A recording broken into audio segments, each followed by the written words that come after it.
subscribe and click the bell icon to turn on notifications. Hello. In this course, we are going to discuss Alteryx Essentials. So what is Alteryx? Well, Alteryx is an end-to-end data analytics platform that allows users to prep, blend, and analyze data in a drag-and-drop user interface.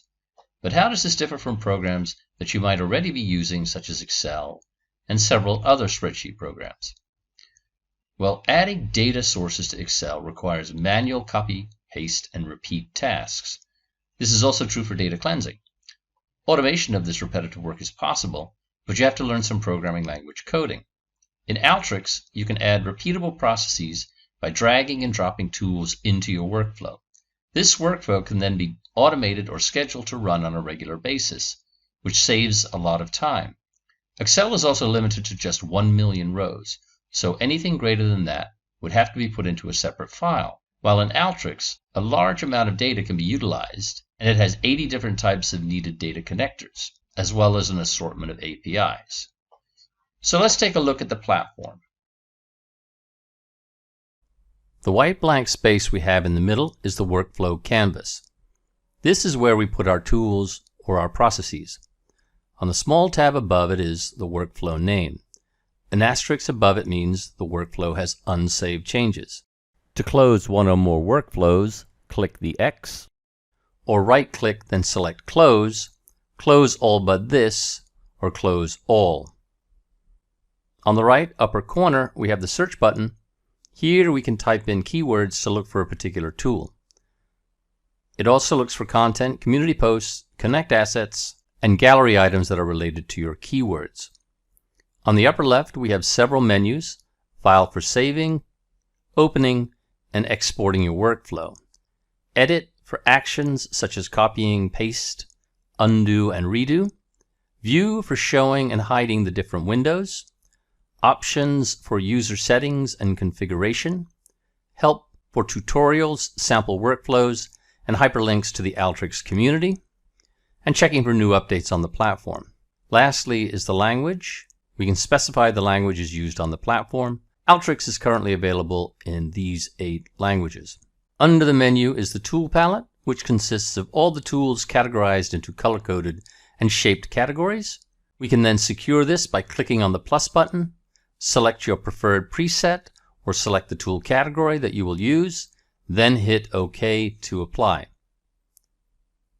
The window on the left is the configuration window. It displays the configuration for either a selected tool, a connection, or the workflow itself if you do not select anything else. Below we have the results window. It shows us the state of the data as the workflow runs, and it displays any messages, warnings, or errors that can occur. It also gives us links to the output file that is created. Then we have the interface designer. This allows us to customize an app or macro interface. This will be further explained in part of a later course.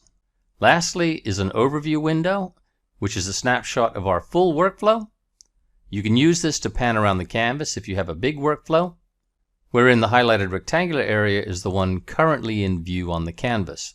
To run your workflow, you can click on the Run button on the upper right portion of the canvas, or press Ctrl+R on your keyboard, or click on Options, then Run Workflow. This will start the flow of the data from the input tools to the tools you have configured on the canvas.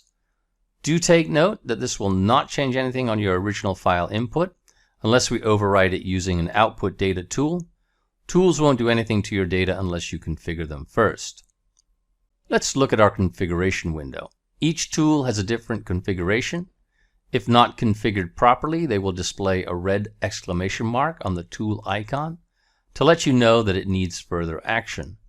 In this window, the first icon with a screw contains the tool configuration that we have discussed, while the next one with the pointed arrow is the navigation, which shows us which tools are connected to the selected tool that we have. We can also hide or show their connections by selecting or deselecting the wireless checkbox. The tab icon shows us the annotation settings for the tool. Here we can name the tool and type an annotation or caption of each tool. The annotation can also be shown based on Canvas setting, always show or never show. The last icon in the window leads us to the help page of Alteryx. It has the complete documentation regarding the selected tool.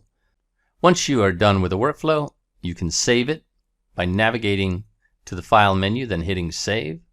Your workflow will be saved in your designated file path as a .yxmd file, which saves the whole workflow, including the tools used. You can also export your workflow by clicking on Options, then Export Workflow. This will save your file as a YXZP, which is an Alteryx package that contains your workflow YXMD, as well as any assets used, such as the input files that you have in your workflow.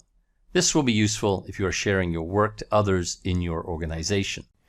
If you're not a subscriber, click down below to subscribe so you get notified about similar videos we upload. To get 4 free courses in Excel, QuickBooks, Microsoft Project, and Photoshop, click over there. And click over there to see more videos from Simon Says It.